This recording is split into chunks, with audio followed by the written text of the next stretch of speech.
আপনিও কি আপনার ফোনে এরকম চার্জিং এফেক্টগুলো দিতে চান, যার কারণে আপনার বন্ধুবান্ধব দেখে টাসকি খেয়ে যায়, অবাক হয়ে যায়? সো এইরকম চার্জিং এফেক্টগুলো আপনি কিভাবে দিতে পারেন আজকের ভিডিওতে সেটাই দেখাবো। আপনার মোবাইলটা পুরো আইফোন স্টাইল হয়ে যাবে। এরকম চার্জিং এফেক্টগুলো দিলে একেবারে অসাম দেখে আপনার ফোন যখন চার্জে দেওয়া হয়।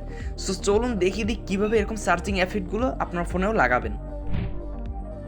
সর্বপ্রথম আপনি চলে যান সেটিংসে, আপনার সেটিং অ্যাপসের মধ্যে চলে যাবেন।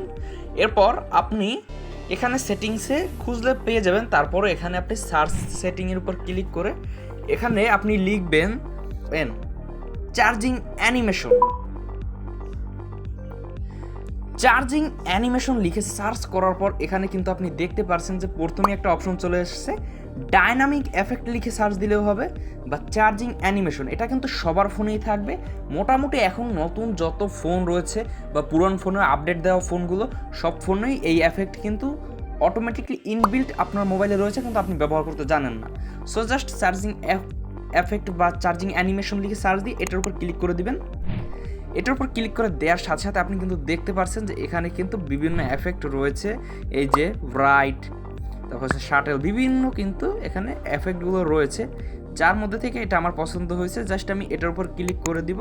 এটা আপনি এখান থেকে দেখে নেবেন আপনার যেটা পছন্দ হয়। এরকম প্রতিটা ফোনে আলাদা আলাদা অনেক রকমের এফেক্ট থাকে। সো এরকম এফেক্টগুলো আপনি যে কোনো একটা সিলেক্ট করে দিয়ে তারপর এখানে দেখুন নিচে অ্যাপ্লাই একটা বাটন রয়েছে, অ্যাপ্লাইয়ের উপর ক্লিক করে দিন। জাস্ট হয়ে গেছে। এবার আপনি আপনার মোবাইলটাকে জাস্ট চার্জে বসান, তাহলেই দেখতে পারবেন কি সুন্দর এই চার্জিং অ্যানিমেশনটা আপনার মোবাইলে শো হচ্ছে। আর যদি আপনার মোবাইলে এই সেটিংটা না থাকে তাহলে গুগল প্লে স্টোরে রয়েছে হাজারো charging effect apps. Just charging effect বা চার্জিং অ্যানিমেশন লিখে যে কোনো একটা অ্যাপস ডাউনলোড করে সেটাও আপনি পারমিশনগুলো দিয়ে আপনি কিন্তু সেটা ব্যবহার করতে পারবেন। বাট আর এরকম ইন্টারেস্টিং ভিডিও পেতে অবশ্যই চ্যানেলটিকে সাবস্ক্রাইব করতে ভুলবেন না, কারণ ভাই টেক দুনিয়া যদি কিছু নতুন জানতে হয় তাহলে চ্যানেলটিকে সাবস্ক্রাইব করতেই হবে।